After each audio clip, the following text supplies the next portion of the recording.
why did you write it when you did? And who did you have in mind when you were writing it? Who was your target?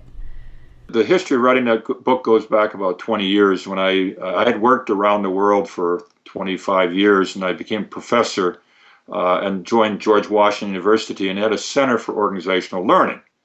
And so that was my research area. My area of teaching was learning organizations.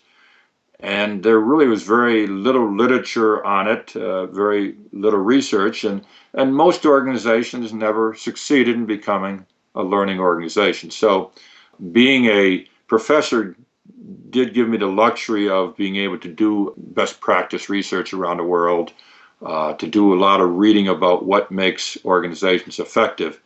And so over, a period of, 10 years, I was able to identify, what makes an organization a successful learning organization.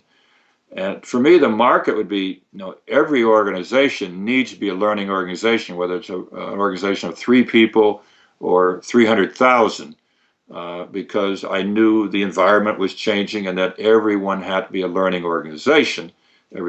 And so that was my audience. Now, typically within an organization, there are people who are designated being responsible for that, certainly the CEOs and the vice presidents or the ministers or directors.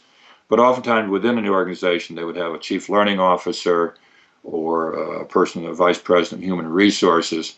So that would be my audience.